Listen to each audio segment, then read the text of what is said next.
Top of the hour from Adwaizer. We have 5 new papers on RxIV to flag for the hour. A position paper on RxIV describes a new risk for academic conferences. The authors call it agentic denominator gaming. Automated agents submit large volumes of low-quality but plausible papers to swell the submission count. With acceptance rates held roughly steady, the paper argues, that inflated denominator can subtly change which legitimate papers get accepted. The concern is not mass acceptances, but a system-level manipulation of reviewer capacity and selection probabilities. The authors flag detection and reviewer workload as practical problems and say conferences should rethink submission controls and triage. Source: RxIV, May 12th. A methods paper on RxIV introduces PruneTIR, a way to prune tool calls at inference for tool-capable large language models.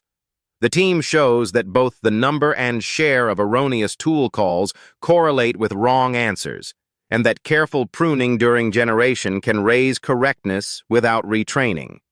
The approach inspects in-flight tool decisions and drops or alters calls that look likely to fail, saving compute and reducing cascading errors from bad tool outputs. The paper reports improved answer rates and fewer needless tool invocations. Source: ARXIV, May 12th. Researchers on ARXIV propose C-BPO, a framework for personalizing language models using binary feedback. Instead of treating each user history in isolation, the method treats the target user's examples as positive signals and other users' data as implicit negatives. To avoid penalizing shared knowledge, the authors borrow techniques from positive unlabeled learning to remove positive bias from the negative set. The result is a personalization scheme that adapts to individual preferences while preserving common task knowledge. The paper focuses on efficient, theory-grounded optimization with only binary feedback from users. Source: RxIV, May 12th. A new RxIV submission presents NCO, a plugin designed to enforce negative constraints during decoding. The paper addresses the practical problem that combining many forbidden patterns into a single automaton can become unwieldy. NCO provides a scalable way to prevent profanity, personally identifiable information, or arbitrary banned patterns from appearing anywhere in generated text. The authors report it reduces expensive resampling and avoids quality loss from blunt filtering. This is aimed at applications that must meet strict content constraints without blowing up compute. Source: RxIV, May 12th.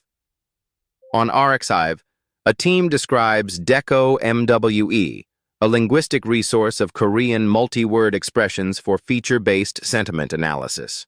They build a corpus from cosmetics reviews and formalize multi-word patterns with a finite state transducer using a local grammar graph method. The dataset distinguishes 4 kinds of multi-word expressions common in product feedback and aims to improve feature-level sentiment models. The paper is pitched at researchers working on Korean language processing and sentiment tasks who need robust, linguistically grounded lexical resources. Source: RxIV, May 12th.